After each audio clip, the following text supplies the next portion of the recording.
जय हिंद साथियों, स्वागत है आप लोगों का अपने चैनल यूनिक एकेडमी किराकत में। आज हम लोग हिंदी का एक महत्वपूर्ण टॉपिक कवर करने वाले हैं जिसका नाम है वर्णमाला। आप लोग देखे होंगे कि वर्णमाला का हमारे एग्जाम के लिए कितना महत्वपूर्ण रोल है। उस महत्वपूर्ण रोल को देखते हुए आज हम इस चैप्टर को पूरा डिटेल में पढ़ेंगे, पूरा अच्छे से पढ़ेंगे और देखेंगे कि वर्णमाला से क्या क्या चीज़ें हो सकती है, क्या क्या आपके एग्जाम में आ सकता है। आइए हम लोग शुरुआत करते हैं हिंदी वर्णमाला की। तो हिंदी वर्णमाला की बात करेंगे जब हम लोग, तो पहले तो हम यह देख लेते हैं कि ये जो हिंदी वर्णमाला होता है क्या है। तो पहले हम लोग देखते हैं हिंदी वर्णमाला के संबंध में क्या क्या फैक्ट बन सकते हैं। अब जब हम हिंदी वर्णमाला की बात कर रहे हैं तो इसमें एक शब्द प्रयोग हो रहा है, एक शब्द प्रयोग हो रहा है जिसका नाम है क्या, वर्ण। तो पहले तो आप जान जाइए कि ये जो वर्ण होता है ये क्या होता है। तो वर्ण क्या होता है, वर्ण जो है भाषा की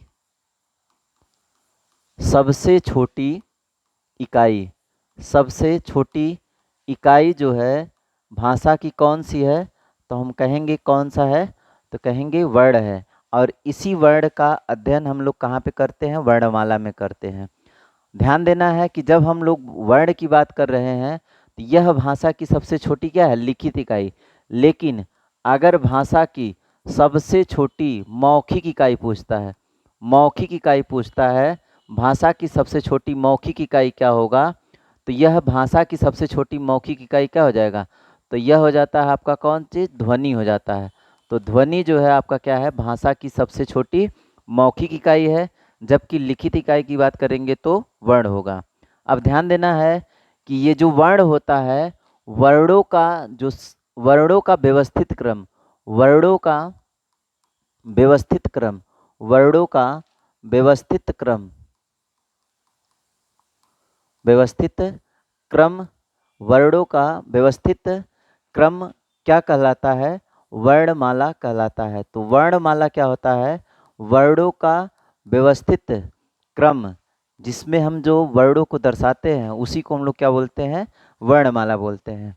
एक चीज़ और ध्यान देना है कि अगर आपसे जो है क्या कहा जाता है, वर्ण कहा जाता है और अक्षर कहा जाता है, वर्ण कहा जाता है और अक्षर कहा जाता है, तो वर्ण और अक्षर में क्या अंतर है, वर्ण और अक्षर में क्या अंतर है, तो अक्षर और वर्ण में क्या अंतर होगा, तो जो अक्षर होता है यह जो स्वर होता है, स्वर के साथ वर्ण को मिला दिया जाए, तो वर्ण और प्लस क्या मिला दिया जाए, स्वर मिला दिया जाए, वर्ण प्लस स्वर मिला दिया जाए, तब आपका बनता है क्या, अक्षर। जबकि जो वर्ण होता है वह वर्ण क्या होता है, स्वतंत्र होता है, वर्ण क्या होता है, स्वतंत्र होता है। जबकि अक्षर जो होता है परतंत्र होता है, अक्षर क्या होता है, परतंत्र होता है। जैसे अगर हम लोग बात करें क हलंत में है तो इसका मतलब यह वर्ण है। वही अगर हम जो है क इस तरह से स्वर के साथ ले रहे हैं, इसका मतलब यह है क्या होगा, अक्षर होगा। उसी तरह से ख की बात करते हैं तो ख जो है आपका क्या है, वर्ण है। लेकिन अगर हम लोग ख की बात करते हैं तो यह क्या है, अक्षर है। इसका मतलब कोई भी वर्ण यदि हलंत के साथ है तो वह क्या होगा, वर्ण होगा। अगर हलंत नहीं लगा है, स्वर के साथ है, इसका मतलब वह क्या होगा, अक्षर होगा। तो भाषा की सबसे छोटी इकाई आपसे पूछता है कि क्या है, ऑप्शन में दिया है वर्ण दिया है और ऑप्शन में दिया है अक्षर। तो हम लोग जो है किसको मारेंगे, वर्ण को मारेंगे। तो भाषा की जो सबसे छोटी इकाई होती है वह कौन होता है, वर्ण होता है। अब हम लोग जो है अगर हिंदी वर्णमाला की बात कर रहे हैं तो हिंदी की वर्णमाला में हम लोग देखेंगे किसके विषय में, हिंदी के जो अक्षर है उसी के बारे में देखेंगे। तो हिंदी के बारे में थोड़ा सा जान जाइए। ये जो हिंदी शब्द है फारसी शब्द है, कौन सा शब्द है, फारसी शब्द है। तो हिंदी शब्द जो है कैसा शब्द है, फारसी शब्द है। कैसा शब्द है, फारसी शब्द है। कहेंगे कि ये जो हिंदी है किस परिवार की भाषा है, तो यह जो है परिवार इसका कौन सा है, भारोपी परिवार है। तो हिंदी का जो परिवार है, परिवार कौन सा है, भारोपी परिवार की यह भाषा है। तो जो हिंदी है किस परिवार की भाषा है, तो यह जो है किस परिवार की भाषा है, भारोपी परिवार की भाषा है। अब हम लोग बात कर लेते हैं कि यह जो हिंदी है, हिंदी का लिपि क्या है। तो हिंदी का जो लिपि है, हिंदी का जो लिपि है वह कौन सा है, देवनागरी लिपि है। देवनागरी लिपि जो है इसकी क्या है, लिपि है। इस देवनागरी लिपि को एक और नाम से जानते हैं, इसे नागरी लिपि भी कहा जाता है। इसे क्या कहा जाता है? तो इसे नागरी लिपि भी कहते हैं हम लोग। एक चीज़ ध्यान देना है कि यह जो नागरी लिपि है या देवनागरी लिपि है, इसको ग्रहण कहाँ से, परिष्कृति कहाँ से किया गया है? तो परिष्कृत किया गया है ब्राह्मी लिपि से। ब्राह्मी लिपि से इसको लिया गया है। तो ब्राह्मी लिपि से क्या लिया गया है? हमारी देवनागरी लिपि जो है उसी से ग्रहण की गई है। ध्यान देना है कि यह जो ब्राह्मी लिपि है, ब्राह्मी लिपि बाएं से दाएं की ओर लिखी जाती है। बाएं से किधर की ओर लिखी जाती है? दाएं की ओर लिखी जाती है। और देवनागरी लिपि भी किधर से किधर की ओर लिखी जाती है? बाएं से दाएं की ओर लिखी जाती है। मतलब हम लोग बाएं से लिखना शुरू करते हैं और दाएं तक जाते हैं, देवनागरी लिपि में भी और कहाँ पर? ब्राह्मी लिपि में भी। तो अगर आपसे पूछता है कि हमारा जो हिंदी है, हिंदी में जो भी आपके क्या है लिपि है, यह लिपि किस लिपि से परिष्कृत है? तो कहेंगे कहाँ से परिष्कृत है? तो यह परिष्कृत है कहाँ से? तो यह ब्राह्मी लिपि से परिष्कृत है। ठीक, आगे हम लोग देखते हैं, जब हम लोग जो है वर्ण के भेद की बात करते हैं, अगला हम लोग अगले जो है स्लाइड में चलते हैं और हम लोग देखते हैं कि वर्ण का जो भेद है वह कौन कौन से भेद है। तो अगला हम लोग देखते हैं वर्ण भेद। वर्ण भेद मतलब वर्ण जो है कितने प्रकार का होता है, यह चीज़ अगर हम लोग देखें तो यह पता चलता है कि वर्ण जो है कितने प्रकार के होते हैं? 2 प्रकार के होते हैं। वर्ण जो है कितने प्रकार के होते हैं? 2 प्रकार के होते हैं। एक जो होता है, आप लोग जानते होंगे कि वर्ण जो है 2 प्रकार के होते हैं। तो एक होता है कौन? स्वर होता है। और दूसरा जो होता है वह कौन सा होता है? व्यंजन होता है। दूसरा क्या होता है? व्यंजन होता है। एक स्वर होता है और दूसरा क्या होता है? व्यंजन होता है। ठीक, और इसी में एक चीज आपके जो मूल वर्ण भेद है, मूल वर्ण भेद तो आपके यही है। एक चीज और बढ़ जाता है, अयोगवाह। अयोगवाह जो होते हैं, इसका न तो स्वर में काउंटिंग होता है और ना ही किस में काउंटिंग होता है? व्यंजन में काउंटिंग होता है। ध्यान देना है कि जब हम लोग जो है स्वर की बात कर रहे हैं, तो स्वर जो होता है, स्वर जो है कितने प्रकार, कितने स्वर हैं? तो ये जो स्वरों की संख्या है कितना है? 11 है। स्वरों की संख्या कितना है? टोटल टोटल जो स्वर है वह कितना है? 11 है। वही बात कर लेंगे जब व्यंजन की बात करते हैं, तो व्यंजनों की कुल संख्या कितना होती है? 39। अगर ऑप्शन में 39 नहीं रहेगा तो कितना रहेगा? 41 रहेगा। अगर ऑप्शन में 39 नहीं रहेगा तो कितना रहेगा? 41। लेकिन अगर 39 और 41 दोनों है तो आपको वरीयता देना है किसको? 39 को। आइए ध्यान दीजिए, अगला हम लोग देख लेते हैं कौन सा है? अयोगवाह। अयोगवाह जो है कितने हैं? इसकी संख्या है 2। इसकी संख्या कितनी है? 2। तो आप कुल जोड़ेंगे तो वर्णों की जो संख्या टोटल होती है वह कितना होती है? 52 होती है। वर्णों की जो टोटल संख्या होती है वह कितना होती है? 52। तो हमारे हिंदी में अगर आपसे पूछता है कि कुल कितने वर्ण होते हैं, तो आप लोग कहेंगे कि कुल कितने वर्ण होते हैं? तो यह कुल वर्णों की संख्या होती है कितना होती है? 52 होती है। ठीक, अब इसमें हम लोग देख लेते हैं पहला जो भेद है कौन सा है? स्वर है। तो स्वर के बारे में जो है अगर हम लोग देखते हैं तो स्वर के बारे में क्या क्या चीज़ें देख सकते हैं। तो पहला हम लोग हेडिंग देखते हैं, क्या देखते हैं? स्वर को देखते हैं। तो स्वर क्या होता है? पहले हम लोग स्वर के बारे में देख लेते हैं क्या क्या फैक्ट इससे संबंधित हो सकते हैं। तो देखिए, जो स्वर होता है, स्वर क्या होता है? स्वतंत्र वर्ण होता है। स्वर जो होता है क्या होता है? स्वतंत्र वर्ण होता है। तो ये जो स्वर होता है, पहला चीज बन गया कि स्वर जो होता है क्या होता है? स्वतंत्र वर्ण होता है। ठीक, तो स्वतंत्र होने का मतलब इसको बोलने या लिखने के लिए किसी अन्य वर्ण की आवश्यकता नहीं होती है। ये जो स्वर होता है, स्वर जो है इसकी संख्या कितनी होती है? तो इसकी संख्या टोटल होती है 11। इसकी टोटल संख्या कितना है? तो हिंदी में स्वरों की संख्या कितना होती है? 11 होती है। और एक चीज़ और जानिएगा, जो संस्कृत होता है, संस्कृत में वर्णों की संख्या जो होती है वह कितना होती है? तो वह जो है 13 होती है। जबकि अपना जो हिंदी है, हिंदी में जो स्वरों की संख्या है, स्वरों की संख्या कितना है? स्वरों की संख्या 11 है।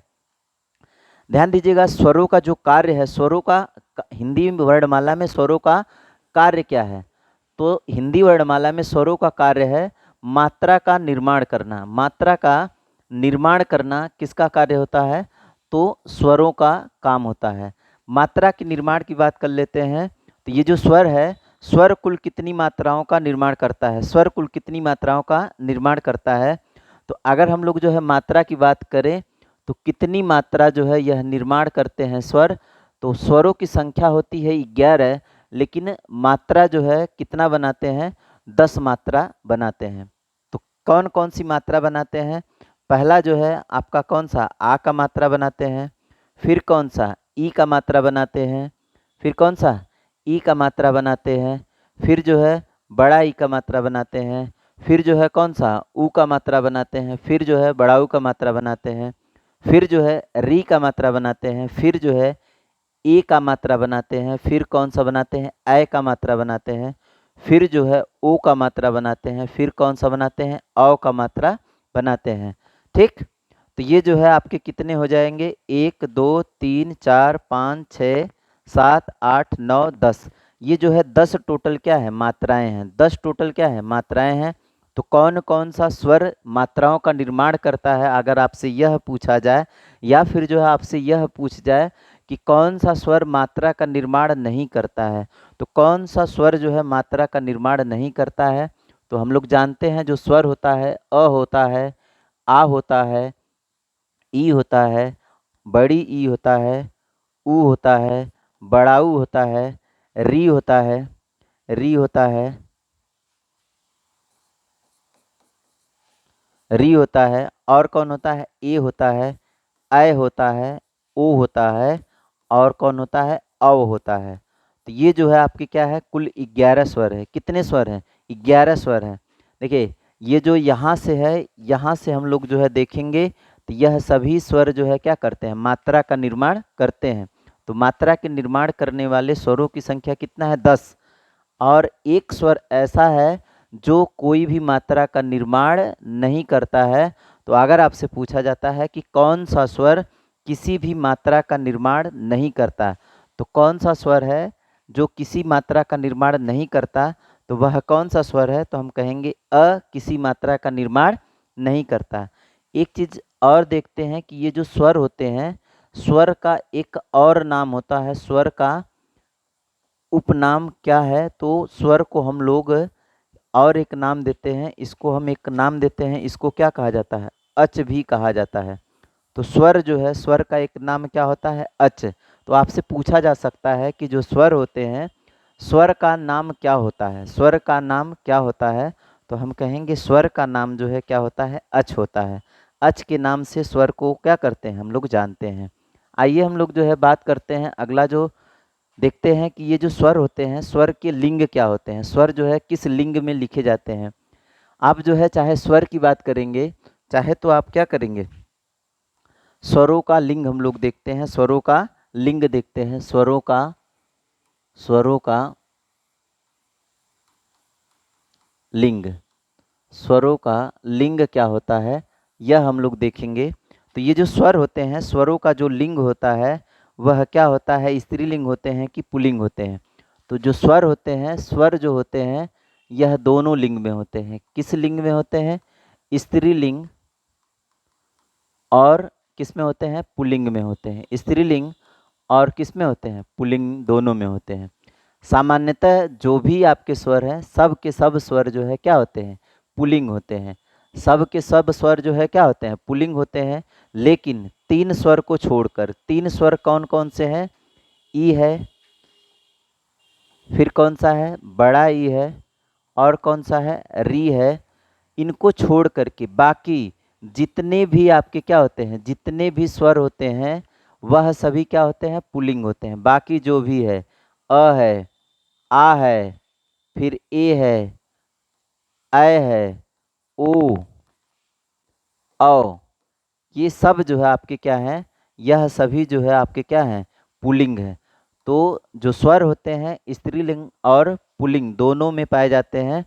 एक चीज़ ध्यान दीजिएगा, ये जो वर्ण होते हैं, वर्ण का जो लिंग होता है, वर्ण का जो लिंग होता है, सामान्यतः जितने भी वर्ण हैं सभी के सभी वर्ण जो है क्या है, पुल्लिंग है।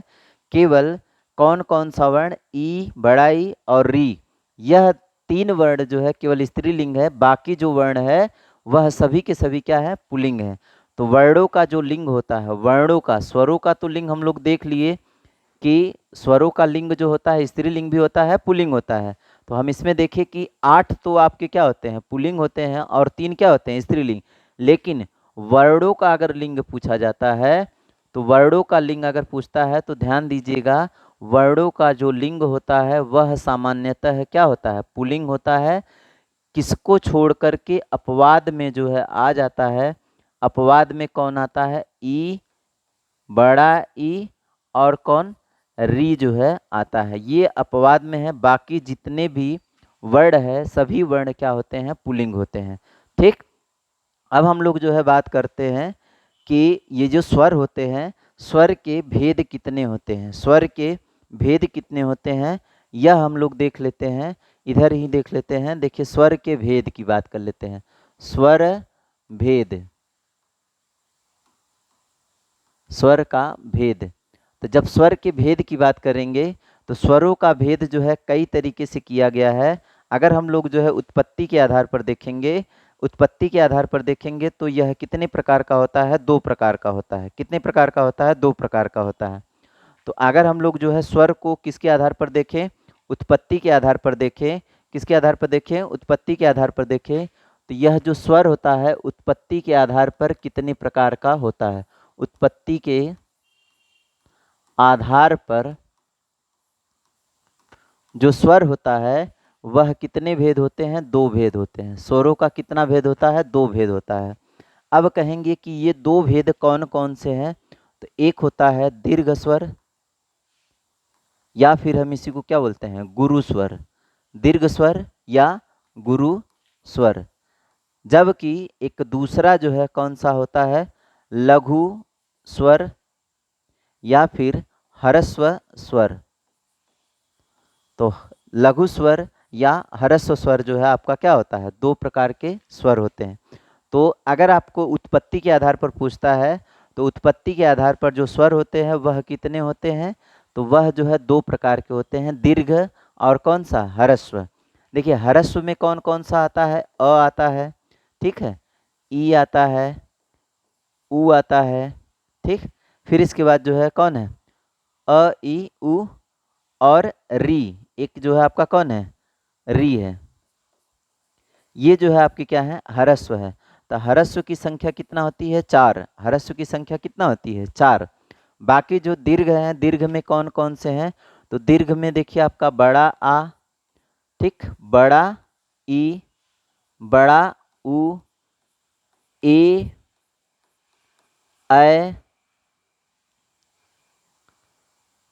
ऐ, ओ और कौन सा है अव। तो ये जो है आपके क्या है, यह जो है दीर्घ स्वर है। तो दीर्घ स्वरों की संख्या कितना है, दीर्घ स्वरों की संख्या 7 है, जबकि ह्रस्व स्वरों की संख्या कितना है 4 है। तो ये संख्या कितना है 7 और ये संख्या कितना है 4 है। तो अगर उत्पत्ति के आधार पर स्वरों का प्रकार पूछता है स्वर कितने भेद हैं, तो स्वर के कितने भेद होते हैं, 2 भेद होते हैं। अगर वही जो है हम लोग मात्रा के आधार पर स्वरों को देखते हैं, मात्रा के आधार पर स्वरों की संख्या कितना होती है, स्वर के भेद कितने होते हैं, अगले में हम लोग देखते हैं मात्रा के आधार पर स्वर का भेद। तो मात्रा के आधार पर स्वर का भेद जो है कौन कौन सा है, मात्रा के आधार पर, मात्रा के आधार पर स्वर। तो मात्रा के आधार पर स्वर भेद जो है कितने हैं, स्वर भेद कितने हैं इसको हम लोग देखते हैं। तो मात्रा के आधार पर जो स्वर का भेद होता है कौन कौन सा भेद है, आइए हम लोग देखते हैं। देखिए मात्रा के आधार पर आप लोग बात करेंगे तो एक होता है कौन सा ह्रस्व स्वर, ह्रस्व स्वर या इसी को हम लोग क्या बोलते हैं लघु स्वर, ह्रस्व स्वर या फिर इसी को क्या कहा जाता है लघु स्वर, पहला हो गया। फिर दूसरा कौन सा है, तो दूसरा आपका है कौन सा, दूसरा आपका है दीर्घ स्वर, दूसरा है कौन सा दीर्घ स्वर। और तीसरा है आपका कौन सा प्लुप्त स्वर, तीसरा है कौन सा प्लुप्त स्वर। हिंदी में प्लुप्त स्वरों का कोई उल्लेख नहीं है, फिर भी जो है प्लुप्त स्वर को लिया जाता है किसके आधार पर, मात्रा के आधार पर। तो ये जो आपके ह्रस्व स्वर है, ह्रस्व स्वरों की संख्या कितना है 4 है। वही जो है दीर्घ स्वरों की संख्या बात करेंगे तो 7 है। प्लुप्त स्वर की बात करेंगे तो 1 है। प्लुप्त स्वर की संख्या कितना है? 1 है। ये जो प्लुप्त स्वर है हमारी जो वैदिक संस्कृत है, वैदिक संस्कृत में प्रयोग किया जाता था, वर्तमान हिंदी में इसका कोई प्रयोग नहीं है। तो कौन सा होता है ह्रस्व स्वर, कौन सा होता है दीर्घ स्वर, कौन सा होता है प्लुप्त स्वर? देखिए ध्यान दीजिएगा, ये जो ह्रस्व स्वर है जो आपकी क्या है, 4 मूल स्वर, 4 मूल स्वर कौन कौन से हैं? अ है, आपके कौन है ई है, और कौन है री है, और कौन है ऊ है। तो ये आपके जो है क्या है, ह्रस्व स्वर है। ये कौन है? ह्रस्व स्वर है। वही जो है दीर्घ स्वर की बात करेंगे तो जो दीर्घ स्वर है वह कौन है? तो दीर्घ स्वर जो है बड़ा आ है, बड़ा ई है, बड़ा ऊ है, ए है, ऐ है, ओ है, और कौन है औ। ये जो है आपके क्या है, दीर्घ स्वर है। ये जो है क्या है, दीर्घ स्वर है। तो इनको हम लोग क्या कहते हैं, दीर्घ स्वर कहते हैं। वही जो है प्लुप्त स्वर की बात करेंगे तो कुछ तीन की तरह दिखने वाला जो स्वर है वह आपका क्या होता है, प्लुप्त स्वर होता है। प्लुप्त स्वर की बात कर लेते हैं। जैसे हम लोग जब क्या लिखते हैं, वैदिक संस्कृत में ओम लिखा करते तो कुछ इस तरह का, तो ये जो है आपका कौन है, प्लुप्त स्वर है। यह जो दिखाई दे रहा है तीन की तरह वह क्या है, प्लुप्त स्वर है। ध्यान दीजिए कि यह जो प्लुप्त स्वर है, ह्रस्व स्वर है, दीर्घ स्वर जो है, ये मात्रा के आधार पर कहने का मतलब इनको बोलने में जितना समय लगता है उसका दुगना समय जो है किस में लगता है, उसका दुगना समय लगता है दीर्घ स्वर में। फिर जो है यह जो आपका ह्रस्व स्वर है इसका 3 गुना समय जो है किस में लगता है, 3 गुना समय लगता है किस में, तो 3 गुना समय लगता है आपका जो प्लुप्त स्वर होता है उसको बोलने में। तो ह्रस्व स्वरों की तुलना में दीर्घ स्वर को बोलने में दुगना समय लगता है, जबकि प्लुप्त स्वर को बोलने में 3 गुना समय लगता है। अब हम लोग देख लेते हैं ये जो ह्रस्व स्वर है, ह्रस्व स्वर को जो है किन किन नामों से जाना जा सकता है, क्या क्या इनकी विशेषताएं हैं और क्या क्या जो है प्रश्न इनसे बन सकता है। तो आइए हम लोग जो है देखते हैं ह्रस्व स्वरों के बारे में थोड़ा।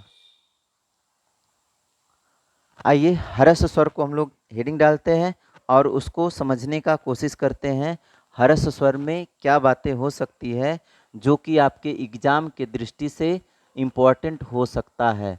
ह्रस्व स्वर, ह्रस्व स्वर, चलिए ये जो ह्रस्व स्वर है आप लोगों को हम पहले ही बता दिए कि यह जो ह्रस्व स्वर होता है यह क्या है, यह जो है मुक्त अवस्था में होते हैं। कौन सी अवस्था में होते हैं, मुक्त अवस्था में होते हैं।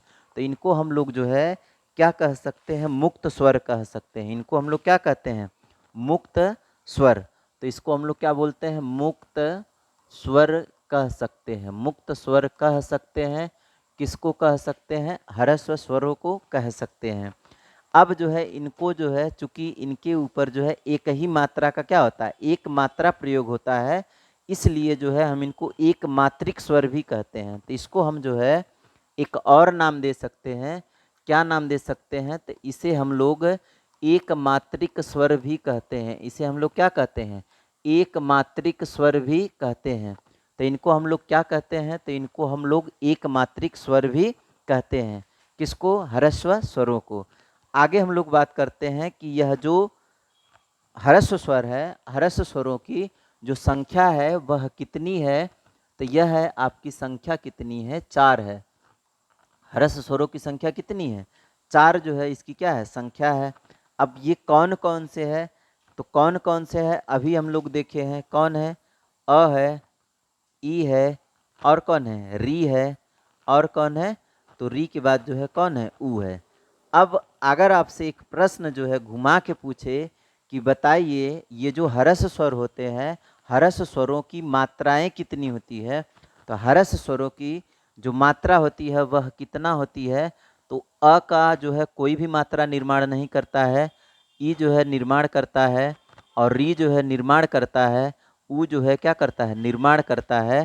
तो इसका मतलब हम लोग देख रहे हैं कि जो ह्रस्व स्वर है, ह्रस्व स्वर जो है कितनी मात्राओं का निर्माण करता है, तो 3 मात्रा का क्या करता है, 3 मात्रा का निर्माण करता है। तो ह्रस्व स्वर जो है क्या करते हैं, तीन मात्रा का निर्माण करते हैं। तो ह्रस्व स्वर कितनी मात्राओं का निर्माण करते हैं?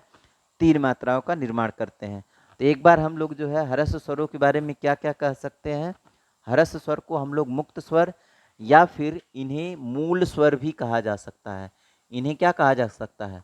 मूल स्वर भी कहा जा सकता है। तो ये जो ह्रस्व स्वर होते हैं इनको मूल स्वर कह सकते हैं, इनको एक मात्रिक स्वर कह सकते हैं। इनकी संख्या होती है 4। अ होता है, ई होता है, री होता है और कौन होता है? उ होता है। तो इनकी संख्या होती है कितना? 4।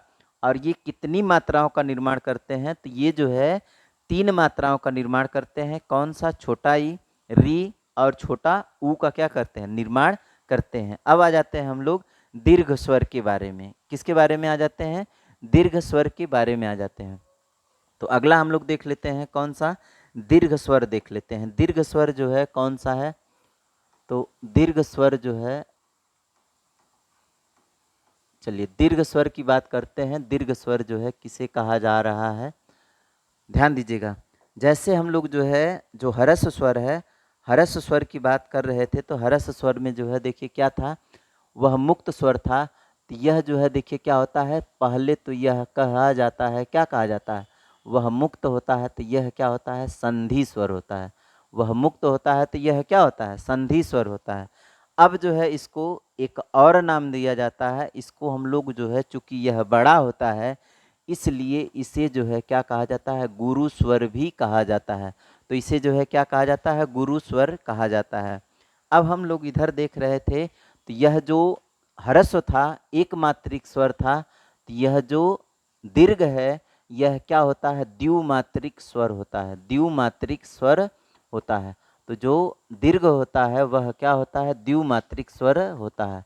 तो ह्रस्व जो सॉरी दीर्घ जो दीर्घ स्वर होता है वह क्या होता है? द्विमात्रिक स्वर होता है। अब ये जो संख्या होती है दीर्घ स्वरों की, हम लोग देखे हैं कि दीर्घ स्वरों की जो संख्या होती है वह संख्या कितनी होती है? तो हम लोग संख्या कहेंगे तो संख्या कितना होती है? 7 होती है। दीर्घ स्वरों की संख्या कितना होती है? 7 होती है। दीर्घ स्वरों की संख्या कितना होती है? 7 होती है। अब ये 7 कौन कौन से हैं आप लोगों को पता होगा। कौन कौन है? बड़ा आ है, बड़ा ई है, बड़ा ऊ है और कौन है? ए है, अय है, ओ है और कौन है? औ है। तो ये जो है आपके क्या है? दीर्घ स्वर, जिनकी संख्या कितना होती है? जिनकी संख्या होती है कितना? 7 होती है। कितनी संख्या होती है? 7 होती है। ये जो दीर्घ स्वर है, दीर्घ स्वर जिस तरह से जो आपके ह्रस्व स्वर है कितनी मात्राओं का निर्माण करते हैं? 3 मात्राओं का, जबकि होते हैं 4। उसी तरह से जो दीर्घ स्वर होते हैं, दीर्घ स्वर जो है कितनी मात्राओं का निर्माण करते हैं? तो ये जो है मात्रा का निर्माण करते हैं कितना? जितना होते हैं उतना। तो 7 मात्राओं का यह क्या करते हैं? निर्माण करते हैं। तो जो दीर्घ स्वर होते हैं वह कितनी मात्राओं का निर्माण करते हैं? 7 मात्राओं का निर्माण करते हैं। आइए हम लोग जो है ये जो दीर्घ स्वर है, दीर्घ स्वर का भी विभाजन करते हैं और देखते हैं कि यह जो दीर्घ स्वर है कितने प्रकार का हो सकता है। तो अगला हम लोग देखते हैं दीर्घ स्वर। तो दीर्घ स्वर पहले जो है हेडिंग डाल लीजिए, दीर्घ स्वर के प्रकार, दीर्घ स्वर भेद या फिर जो है दीर्घ स्वर प्रकार। तो दीर्घ स्वर का जो भेद या प्रकार है कितने प्रकार का है? तो इसको हम लोग जब देखते हैं तो यह जो दीर्घ स्वर है, दीर्घ स्वर जो है 2 प्रकार का है। कितने प्रकार का है? 2 प्रकार का है। एक होता है आपका मूल स्वर, एक जो है मूल दीर्घ स्वर। एक जो है कौन सा है? मूल दीर्घ स्वर। एक जो है आपका हो जाता है कौन सा? मूल दीर्घ स्वर। तो एक आपका हो जाता है कौन? मूल दीर्घ स्वर। एक हो जाता है कौन? मूल दीर्घ स्वर। और एक हो जाता है कौन सा? मूल दीर्घ स्वर हो गया पहला। देखिए जो दीर्घ स्वर होता है यह 2 प्रकार का होता है। एक होता है मूल दीर्घ स्वर और एक होता है कौन सा? संयुक्त दीर्घ स्वर। एक होता है कौन सा? संयुक्त दीर्घ स्वर। एक होता है कौन सा? संयुक्त दीर्घ स्वर। तो 2 प्रकार का हो गया। एक हो गया कौन सा? मूल दीर्घ स्वर और एक हो गया कौन सा? संयुक्त दीर्घ स्वर। देखिए जो मूल दीर्घ स्वर है, मूल दीर्घ स्वरों की संख्या होती है कितना? 3 होती है। इसकी जो संख्या होती है कितना होती है? तो इसकी संख्या होती है कितना? 3 होती है। अब ये 3 कौन कौन से हैं? तो बड़ा आ है, बड़ा ई है, और कौन है, बड़ा ऊ है। ये जो है आपके क्या है, तीन आपके क्या है, तीन आपके क्या है, मूल दीर्घ स्वर है। मूल दीर्घ स्वरों की संख्या आपसे पूछेगा कितना है, तो कहेंगे कितना है, तीन है। अब ये जो मूल दीर्घ स्वर है, क्यों जो है इनको मूल कहा जाता है, क्योंकि यह मूल स्वरों से सेम मूल स्वरों से मिलकर बने होते हैं। तो अ प्लस अ कर दीजिए तो क्या बन जाएगा, आ बन जाएगा। उसी तरह से जब हम जो है ई की बात कर रहे होते हैं, तो इसमें जो है क्या होगा, छोटा ई के साथ छोटा ई जोड़ दीजिए तो क्या बन जाएगा, बड़ा ई। जब हम जो है ऊ की बात करते हैं, तो इसमें भी वही बात होती है, छोटा ऊ के साथ छोटा ऊ जोड़ दीजिए तो क्या बन जाएगा, बड़ा ऊ बन जाएगा। तो इस तरह से जो दीर्घ स्वर है, दीर्घ स्वरों के जो है मूल दीर्घ स्वरों की संख्या कितना है, तीन है। कौन से मूल दीर्घ स्वर होते हैं, तो जो सेम स्वरों से मिलकर बने होते हैं वह मूल दीर्घ स्वर होते हैं। जबकि आपके जो व्युत्पन्न, इसको हम लोग जो है क्या बोलते हैं, व्युत्पन्न, व्युत्पन्न या फिर जो है संयुक्त दीर्घ स्वर। तो संयुक्त दीर्घ स्वर जो है कौन कौन है, तो देखिए आपके तीन निकल चुके हैं। तो अगर आपसे पूछता है कि संयुक्त दीर्घ स्वरों की संख्या कितनी है, तो संयुक्त दीर्घ स्वरों की जो संख्या है, इसकी संख्या कितना होती है, चार होती है। इसकी संख्या कितना होती है, चार होती है। तो ये जो चार है कौन कौन से है, आपके जो बचे हैं सब के सब जो है हो जाएंगे कौन, संयुक्त दीर्घ स्वर हो जाएंगे। देखिए कौन कौन है, तो पहला देखिए आपका कौन है, पहला आपका है ए, दूसरा है आपका कौन, अय, दूसरा है कौन, अय, और तीसरा है कौन, ओ है, तीसरा है कौन, ओ है, और चौथा कौन है, औ। ठीक, ये जो है आपका क्या किया गया है, ये जो दीर्घ स्वर है, मूल दीर्घ स्वर है, उनसे मिलकर बना होता है, इसलिए इनको हम लोग क्या कहते हैं, संयुक्त दीर्घ स्वर कहते हैं। जैसे अगर आप बात करते हैं ए का निर्माण, तो ए का निर्माण जो है अ के साथ ई जुड़ जाता है या बड़ा ई जुड़ जाता है, तो आपका बन जाता है कौन, ए बन जाता है।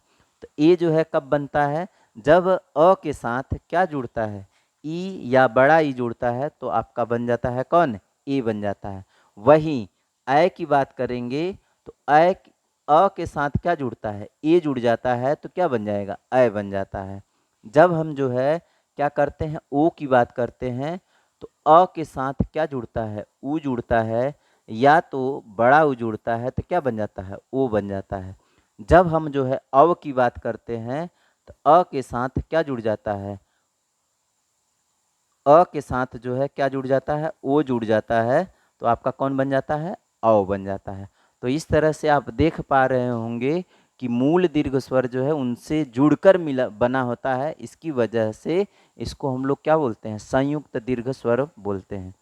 एक चीज ध्यान दे रहे होंगे कि यहाँ पर जो है जो भी स्वर थे सब के सब क्या थे, मूल थे, एक ही थे। यहाँ पर भी मूल तो है लेकिन अलग अलग है, एक साथ मतलब अलग अलग स्वरों को लिया गया है। यहाँ पे क्या था, एक साथ जो है डिफरेंट प्रकार के स्वरों को लिया गया है। आइए हम लोग जो है जब प्लुप्त की बात करते हैं, देखिए हम लोग ह्रस्व देख लिए, दीर्घ देख लिए, अब हम लोग जो है क्या करते हैं, प्लुप्त की बात कर लेते हैं।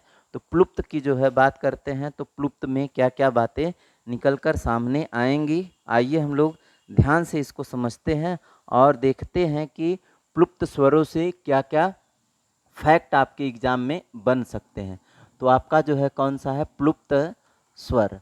तो ध्यान दीजिए, प्लुप्त स्वर जो है, पहले तो प्लुप्त स्वर क्या है, ये जो प्लुप्त स्वर है, प्लुप्त स्वर का हमारे हिंदी में कोई भी उल्लेख नहीं है, इसका हमारे हिंदी में कोई उल्लेख नहीं है।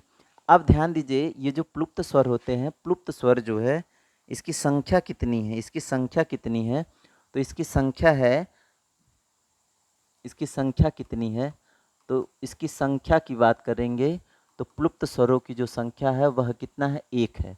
प्लुप्त स्वर की संख्या कितना है, एक है। फिर हम लोग बात करेंगे क्या इसका हिंदी में अस्तित्व है, तो हिंदी में इसका अस्तित्व है या नहीं है, तो हिंदी में इसका कोई अस्तित्व नहीं है, कोई अस्तित्व नहीं है। हिंदी में इसका कोई अस्तित्व नहीं है, ठीक है, कोई अस्तित्व नहीं है। कहाँ पर नहीं है, हिंदी में इसका कोई अस्तित्व नहीं है।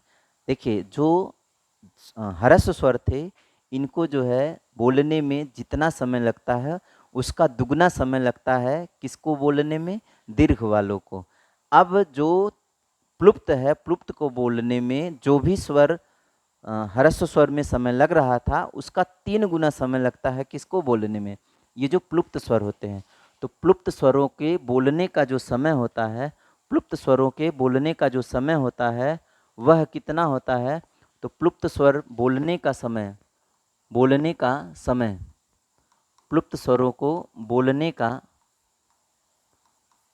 का समय जो है कितना होता है, तो प्लुप्त स्वरों के बोलने का जो समय होता है वह कितना होता है, तो वह होता है आपका कितना, 3 गुना होता है। कितना गुना होता है, 3 गुना होता है। किसका 3 गुना होता है, ये जो ह्रस्व स्वर होते हैं, ह्रस्व स्वरों का 3 गुना होता है। तो ह्रस्व स्वरों का 3 गुना समय लगता है किसको बोलने में, प्लुप्त स्वरों को बोलने में। आइए हम लोग जो है आगे बात कर लेते हैं, इनको जो है किस उपनाम से जाना जाता है, तो किस उपनाम से जाना जाता है, तो इसको हम लोग त्रिमात्रिक स्वर भी कहते हैं। इसको हम लोग क्या बोलते हैं, त्रिमात्रिक स्वर भी कहते हैं। तो स्वर भी कहते हैं, किसको कहते हैं, तो ये जो प्लुप्त स्वर होते हैं उन्हीं को हम लोग क्या बोलते हैं, त्रिमात्रिक स्वर भी कहते हैं। देखिए ध्यान दीजिएगा, जो यह प्लुप्त स्वर है, प्लुप्त स्वर का संकेत क्या है, किस संकेत से हम जो है इसको डिनोट करते हैं, तो इसका जो संकेत होता है, संकेत कौन सा होता है, तो संकेत होता है 3 की तरह दिखता है। किसकी तरह दिखता है, 3 की तरह दिखता है।